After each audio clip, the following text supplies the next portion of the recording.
What's up, guys? It's Meg, and it's that time of the week again where we get to review the latest issue of the Walking Dead comics. I'm a little late on this, just a little, right? It's only been like 2 weeks, just 2 weeks. Today we're reviewing issue number 157. It's the Whisperer War Part 1 of 6.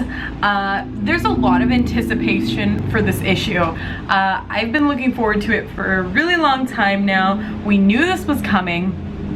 Last issue left us wondering what Negan's plan was for Alpha's head. Spoiler alert, hopefully you've read the last issue because FYI, Alpha's dead.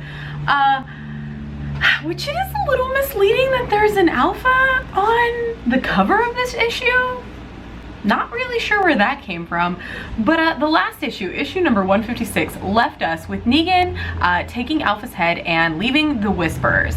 Now, I was in shock, I think, in the last issue because I really was like, what is his plan? What is he doing? And I said, is he really going to take Alpha's head back to Rick and hope for to give it as a peace offering here?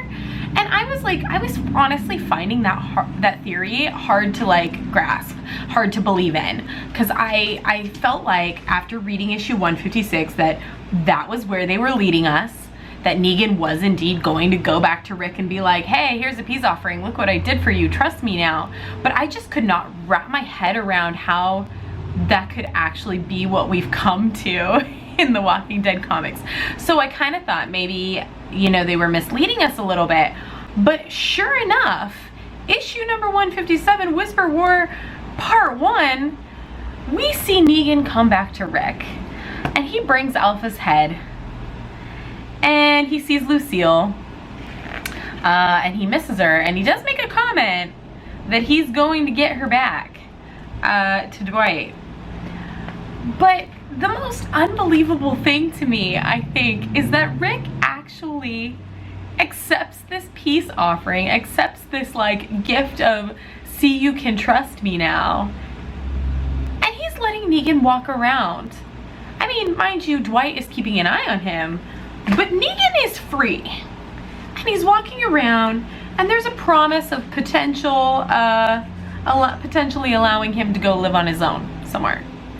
Now, I'm a little in shock. I knew, okay, backstory, we knew this was gonna happen eventually. I mean, we always kind of hoped to, well, originally, I hoped to see Negan die eventually. Throughout the last however many issues that he's been a prisoner, I've come to like him more and more than I used to. So I definitely enjoy his character. I don't necessarily want to see him get killed off anytime soon. That being said, I also didn't expect Rick to I knew he was headed there, but I didn't expect him to so willingly trust Negan just because he brought him Alpha's head. And I'm worried because I don't trust Negan. And if I don't trust Negan, why the hell does Rick trust Negan? So, a lot happened in this issue. We kind of see the war plans coming together. We know that, well, we see Beta is extremely upset. Extremely upset. Now, he's not necessarily taking Alpha's position, but he's definitely leading the Whisperers here. Now, we know from the past that they have a huge herd of walkers. Huge. And we don't actually know just how many people they actually have, but it's a fair amount. I mean, it's a good amount to, take on Alexandria or take on the Hilltop, and, they can do some damage, especially bringing along, a good bajillion walkers along with them, right? So we see these plans. I love that Dwight is kind of leading. He's at the forefront of this army, of this Rick's army. He is doing everything Rick has asked. He doesn't like leading in the sense where he doesn't want to be in charge of an entire community, but I think that he does enjoy someone giving him directions, and so he enjoys having Rick be the leader of him and saying, I want you to go do this and round up these guys and, do this and this. And Dwight is capable of that, and he likes being told kind of what to do, and then he can go out and do it, and he's fine leading these troops but he just doesn't like leading the, you know, an entire community and having all of that on his shoulders. So he seems like he's really like doing well in this position that Rick has given him, and I love seeing him like this. I feel like it's weird that he carries Lucille around. He doesn't ever, has he used her yet that I have forgotten? But he's definitely carrying Lucille around. So I'd be interested to see him actually use it. Correct me if I'm wrong and tell me if he's used her before. So what I really liked about this issue especially is that we saw a little bit of everyone. We even saw the Kingdom. Now, when was the last time we saw the Kingdom? Because it's been a long time and I've been wondering what has been going on there. Unfortunately, we only get one page, and I don't even remember who these guys are, to be quite honest with you. But we do see that there is some, you know, there's some conflict there. Let's see. William, why William? William must be the guy that's running things right now, okay? Excuse me. You guys probably already know this, and you're like, why the hell doesn't she know their names? Okay, so William is apparently the guy running this. I don't remember, I don't see what the other guy's name is. Oh, Zachary. We will honor that, Zachary. Okay, so this Zachary and William. Zachary does not, he's not convinced, you know, he doesn't want to send their men to go help Rick. And he's like, Rick hasn't even bothered to check in on us since Ezekiel died. And the first time he does is to be like, hey, send your men down here so they can die fighting this huge Whisperer army. I get that. I definitely get that. They lost a lot, you know? Ezekiel was there. I mean, he was the king. He was the kingdom. He brought them all together, and to not have him there anymore, it's nice to be able to see what the kingdom is going through when we've kind of waited so long to see, you know, what's up with that. Is Michonne gonna come back? There was even a comment here about him wanting Michonne to lead them, but Michonne still hasn't come back yet. So we just get a little page there. That's it, unfortunately. Then we get another page of Eugene and this mysterious Stephanie. I feel like, Eugene, you're gonna get us in trouble, okay? I was really upset by this page because Eugene lost Rosita, okay? He's really sad, devastated. He doesn't have Abraham anymore. He doesn't really have anyone, you know. I mean, he was with Rosita. They were gonna have this baby and he was gonna treat that baby as his own, and then they're ripped away from him. And I really feel like he's finding a lot of comfort in this Stephanie, in this voice on the radio. And unfortunately, he's starting to divulge information that he should not be divulging. He mentions kind of a location, you know, of where they're at. He doesn't say like super specifically, but even the chick on the other line was like, on the other end was like, you shouldn't have done that. And then she eventually says, oh, we're in Ohio. Well, they keep bringing us back to this Eugene and the radio thing, and I just have this really awful feeling about it. I want to be positive. I really want to be positive that this Stephanie group is going to be a good thing. Maybe they'll come down from Ohio and help or something. With the Whisperers, I don't know, but part of me just really thinks this is a bad move on Eugene's part. You really don't know who's on the other end of the line. Did we not just see this in Fear the Walking Dead? We saw this in Fear the Walking Dead. You do not want to trust the people on the other end of the radio because she is gleaning information from you, Eugene. Eugene, it's got me worried.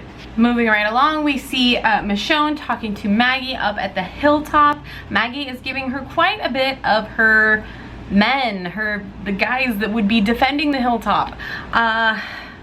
This makes me nervous, especially moving on to the second page here up at the Hilltop when we see Carl and Lydia wanting to come with Michonne. I still cannot get on board with Carl, okay? I know you guys love him. Some of you guys really love him. I have tried immensely to like his character, and he always pisses me off. And this comment where Michonne says, okay, where Lydia says maybe two, and Carl says, come on, Michonne, you can't leave us out of this. And Michonne says, wouldn't dream of it, but you're still not coming with us, sorry. And he's like, Michonne, you know if I want to go, I'm gonna go. And and the stupid look on his stupid face. Ugh. He's like, I'm gonna come, you can't tell me what to do, because I'm a 16-year-old. I'm just kidding. Sorry. Anyways, I don't like Carl, I'm sorry. I know you guys love him, don't hate me. He just pisses me off over and over again. Anyways, okay, so he's agreed, stay behind at the Hilltop. He's on board with it, finally. He's not gonna go run off after Michonne leaves and follow him, thank God.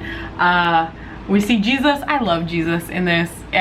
He's one of my favorite characters. But flipping back a few pages when we see him with Aaron, checking in on him, and it's just a really funny moment. I like that there's a little bit of comic relief in this issue because it is a very serious issue here. We are anticipating this war, and Negan is out and free, walking around, and you know, there's just this heavy weight of anticipation of what's going to happen in this upcoming war, and then we get this panel with, you know, some little funny moments here and a hint that maybe Jesus has a few feelings for Aaron.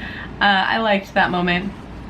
Flipping back to Dwight, and he's laying out his plans for, you know, where they're gonna go to be able to see an oncoming attack, and he sends Gabriel to this water tower. And then skip a few pages, Andrea and Rick talking here, and we see everyone getting in position. Now Gabriel gets to the water tower and he gets himself all set up, and the first thing he does is he looks down and boom, there's all the Walker herd. No time to wait, they're on it. And then the very last page, which I absolutely loved, and it took me a second because I was like, what is this? There's no talking on this page, there's no, what's going on here? And you realize the look on Gabriel's face when he sees what's coming. So he sees the herd. He is only recently started training here to fight and to do these things, and Dwight has been helping him and he's gotten good, okay, but I don't think that he's necessarily up for this job. We don't see him blast the air horn, that's all I have to say. He is like frozen in fear right now, and that's a little scary for me.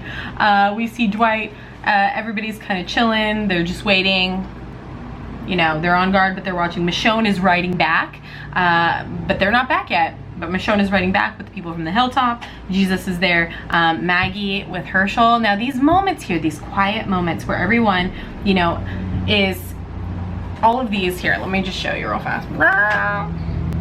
From here, kind of down and over, all of these are people still continuing on with their daily life here. And it's quiet and it's peaceful and there's an anticipation, but you know, nothing has happened yet. So we see Maggie playing with Herschel. We see Carl doing the metal working, I don't know what that's called. I'm sorry. We see Lydia, or no, is that Lydia? Yeah, we see Lydia sitting on her bed reading. We see Dante, we see Aaron sleeping, recovering. We see the guy at the Kingdom, and now I've already forgotten his name. What's his name? William, something like that. We see Eugene, we see Andrea, and we see Rick, and the very last little square is Rick saying, we are safe and we are doing everything in our power to remain safe. There is no cause for worry. And it's like, dun dun dun. Oh, there is every cause for worry, Rick. So it's up to Gabriel at this point. He's the first guy on the scene. He sees them coming, so hopefully he blows that horn and lets them know. Let me know what you guys thought of this issue. I actually really liked it. I did hear that some people were not as excited about it. I don't know, I liked it because it's definitely a really good issue to prepare us for what's coming. We have 5 more issues of this Whisper War. I'm very scared because, you know, in these types of situations, a lot of times our favorite characters die, and we haven't had a favorite character die in a while. So I feel like it's coming. Okay guys, this is a long video already. Let me know what you thought of this issue in the comments. We'll talk more about it there, and I hope you guys have a fantastic day. I'll see you next time. Bye.